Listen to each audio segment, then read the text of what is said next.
High performing individuals, and you touched upon this a little bit before, often struggle with things that are outside of their control. And the pandemic is a really good example of that. When the universe has other plans, what advice do you have for your goal getters who are out there who are just used to kicking goals, who are just used to winning, who are used to getting things, and when they're confronted with something that is completely out of their control, what advice do you have for people when they come up against the universe? The big thing, the easy thing, because again, goal setting simplified, hit the pause button. And it's really easy to say, it's really difficult to do. When you are going along and then you get these roadblocks, you really want to smash through them. But sometimes the only thing you could do is to take a break, reassess, go back to square one.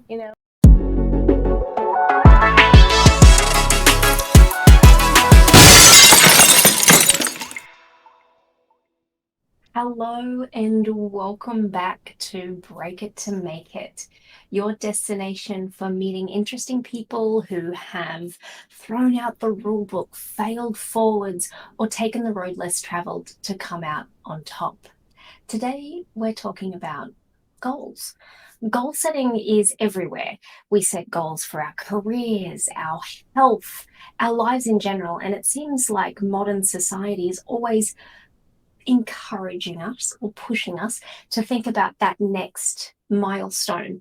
But what are goals really? And is there a right way to set them for success?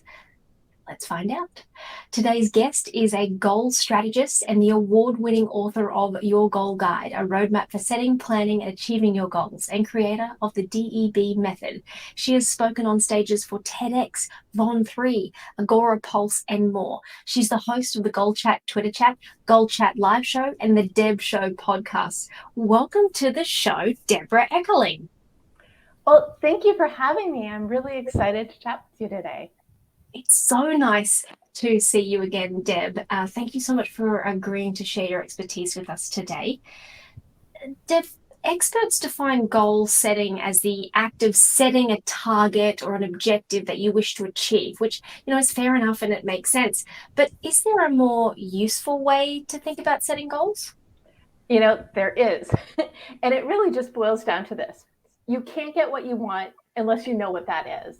And that's really the biggest challenge people have is they're setting, I don't want to say like meaningless goals, but they're just setting goals for the sake of setting goals, or they're setting the goals that they think they should be setting because they're on a certain career trajectory. But when you step back and look at the big picture, when you think of the life you want, what does that look like? And you build from there, then you're cooking. I love that. And something that I see a lot of at the moment, especially as people become more aware and conscious of what they want for themselves, their family, and their lives. People talk a lot about setting intentions, this mindfulness movement.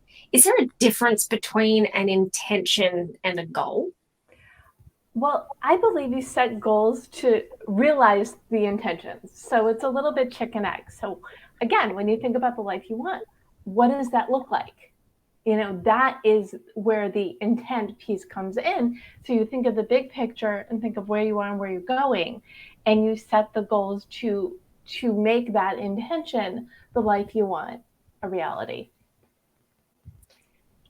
I am not someone who does things like sets New Year's resolutions, but I've got a lot of friends who are like really into it and they're amazing and they've got all the checklists and they're really good at setting goals and then going after them and achieving them.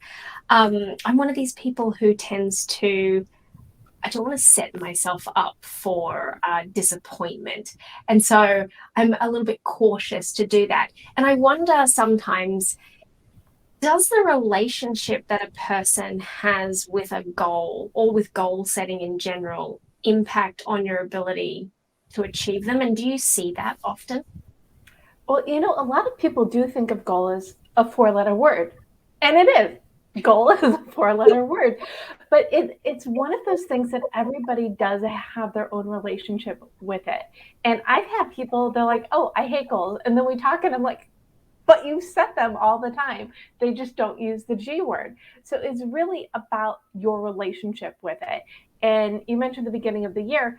You would think January is my busy season, and it is, but I like to start the year in December because it gives people a running start into the new year. This is arbitrary. Okay, beginning of the year, we're going to set goals.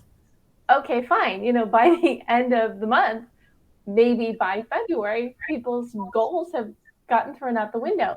But when you are in this state of goal flow, okay, I just made up a new thing. But when you are living the life that you want and working towards the things that are going to elevate you in your personal life, in your career, et cetera, et cetera, et cetera, then maybe the beginning of the year you refresh your goals. Or I think of the 4 seasons. So we've got January, which most people do. We have the summer, the fall, and December. So my 4 seasons are different than like almost everybody else's, but it's a constant evolution. So again, you start with that intent. What is the life you want?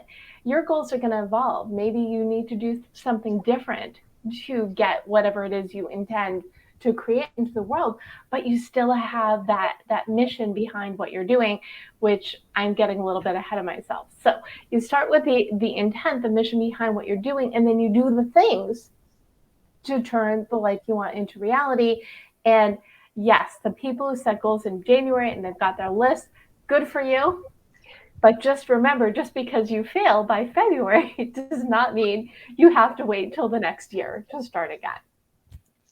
As you're talking, I am coming to this realization that these dates, these months and everything, it's kind of arbitrary. It's almost like a barrier that we have in our own heads. Why January? Why January the 1st? Why not the end of the Australian financial year, June 30th? Why not May the 8th? Why are we wired like this? I have no idea, but we are. I think there's something to the whole group mentality. Okay, we're all doing this together. We're going to succeed, which is great if we're all going to succeed. But and there's so many different directions, tangents I could go on to deal with this. But I'll just pick one. When you're all setting goals together, it really is communal, which is again why beginning of the summer, okay, what are your summer goals? Beginning of the fall, back to school, great. What are you going to accomplish? It's my birthday. What do you want to do by your birthday the following year? As long as we don't make it arbitrary, as long as it makes sense to us, then good on us. But just because someone else is at a different phase in their goal attainment does not mean, oh, I hate using so many double and quadruple negatives. Someone is doing their thing, that's their thing. Do not let it impact you in your journey because everybody's going at their own pace. Everybody's got different other things going on in their lives that might impact the speed with which they're going to achieve their goals. So stop looking at everybody else, start celebrating everybody else, and then we all achieve together. Boom. I like how you talk about not following the crowd, focus on you and what works for you. And it would be natural for me to assume that if you are following the crowd or you're trying to move in a way that's unnatural for you, that could contribute to failing when it comes to setting a goal. Why else do people fail when it comes to setting goals? What are the big pinch points or the reasons for failure that you see in your profession? The big thing is, let's just call it the not yet. When you're banging your head against the wall saying, why isn't this working? Sometimes it's just not yet. The universe has other plans. And I know I sound like such a Californian when I say things like that, but it's true. Sometimes we need to be patient and let the rest of the world catch up with us. Other times, things happen, roadblocks, life, the entire world kind of came to a screeching halt 2.5 years ago, lest we forget that. And it doesn't matter what you were doing in March 2020, the world shut down. and things change. And so some people adapted really well. Other people took the step back and said, okay, life's changed. What's next for me? So a big part of that is just being aware of your surroundings. So for example, if you're working a full-time job and you have a family and you have responsibilities and obligations, you're not going to write a book in a month. I'm going to tell you that right now, unless you just shut everybody down every single weekend, right? So you need to be aware of what you can commit to so you will be able to fully move forward.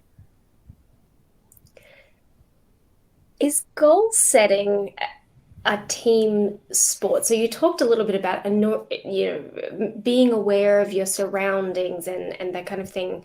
Talk a little bit about the role of other people in personal goal achievement.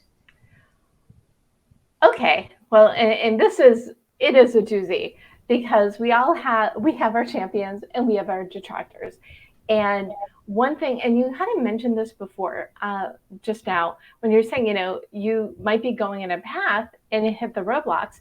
The roadblocks could be the people in your life. They could be encouraging you in the wrong direction or stopping you from going in the right one.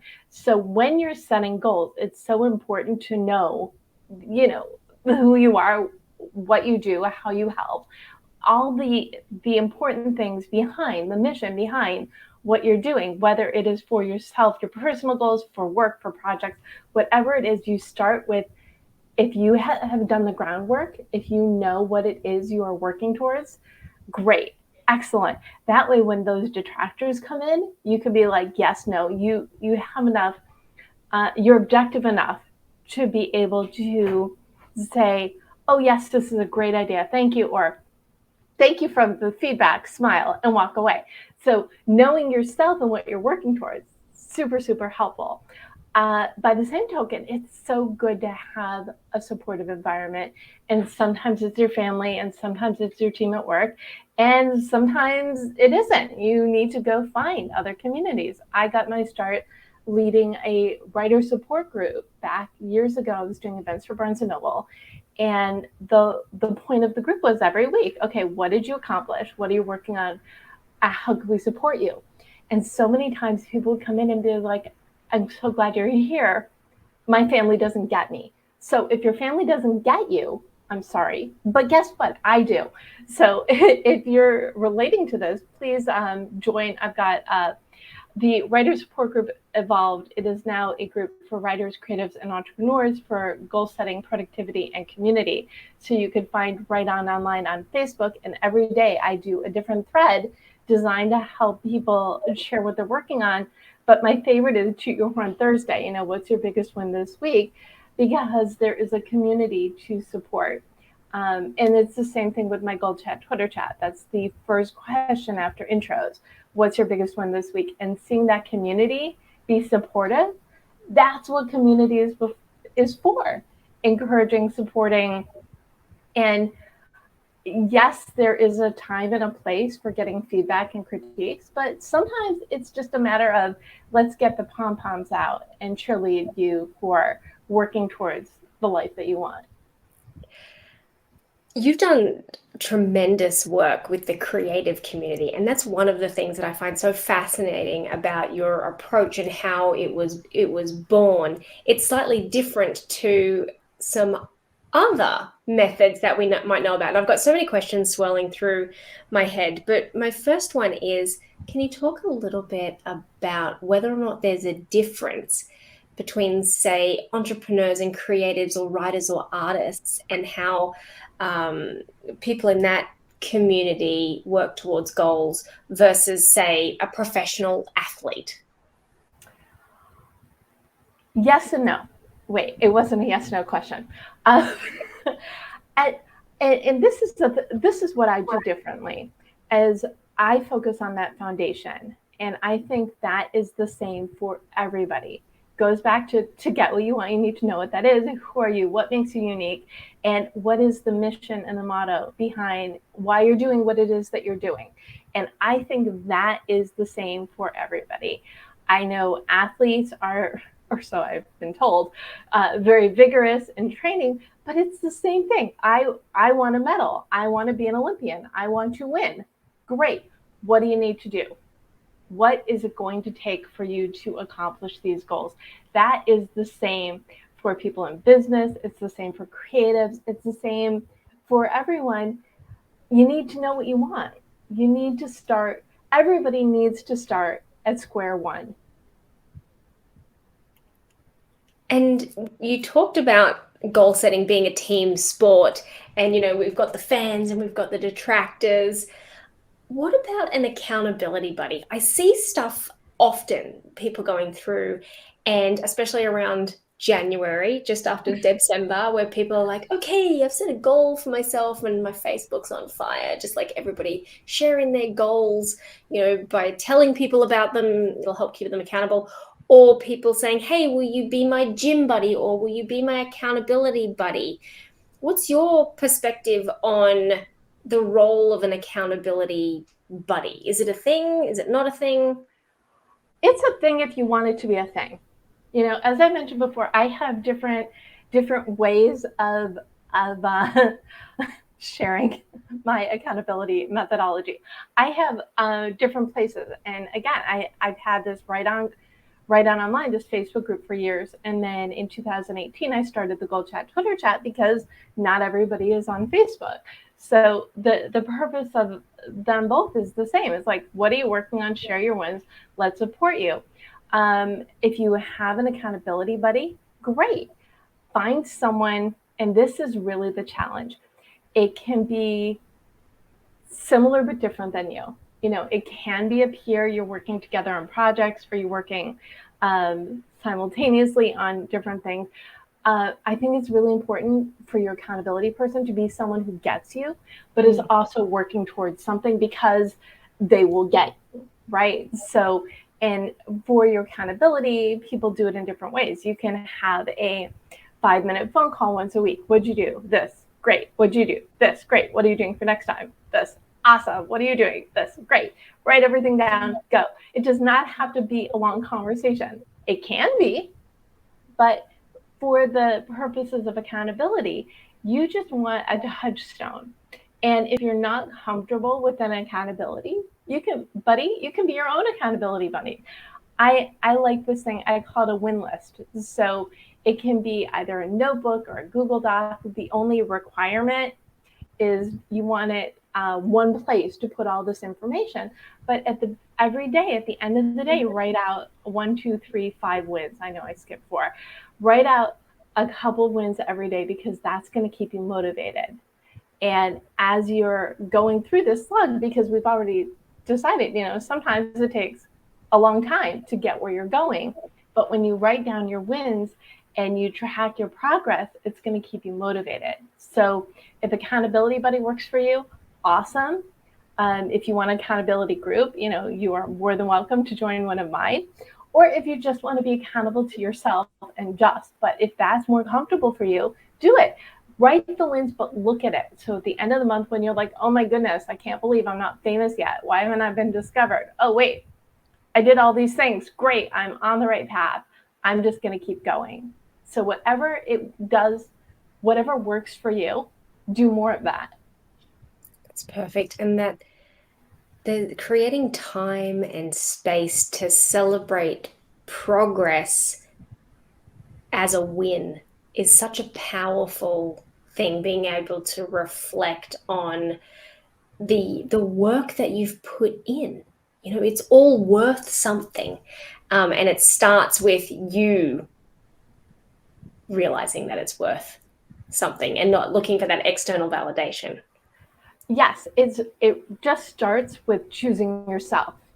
I want a better life. And the other thing that I feel is important to mention is it doesn't have to be a big thing. Maybe this change, this goal, this thing you want to create is like a side hustle or a hobby, or again, you want to write a book or start a podcast.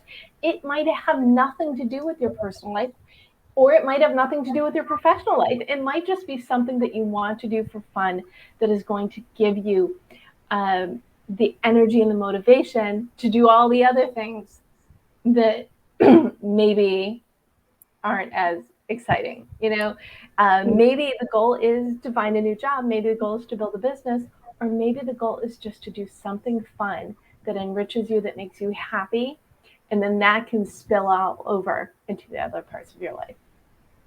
It's important to make time for the things that give you energy so that you can keep going through some of that hard work. Now, you had some keywords before, and I was about to jump in with it. A lot of people who are listening, they're probably familiar with some other goal setting methodologies. Can you tell us a little bit about your opinion or perspective on something like SMART goals, and then tell us a little bit about the DEB goals method? Well, this is the thing. A lot of people love SMART goals. I do not. I mean, I don't dislike them, but I have this thing with goal setting experts who build their entire platform on SMART goals. It is a tool. It is not a methodology. It is something that's going to help you achieve your goals. Sure, SMART, measurable, whatever. However, if you don't know what those goals are, it doesn't matter what tools you put in place. So the DEB method stands for determine your mission, explore your options, brainstorm your path. So the D, determine your mission, that is really the biggest, most foundational step. It starts with visualization. When you think about the life you want, what does that look like? And then you write your current bio, and then your future bio, and future can be whatever you want. It could be 1 year, 3 years, 5 years. But the trick with the future bio is to write it in the present tense, in the third person. So as if someone's writing a news article about you in the future, but it's now. So really making concrete your intentions, where you want to be in 1, 3, 5 years.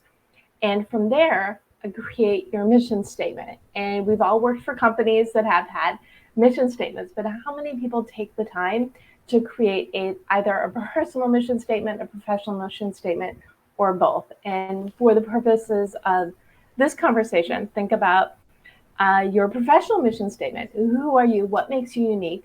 What is it you do? And how do you help?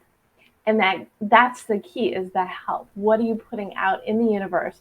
Whether it is to inform, entertain, educate, how does it help others?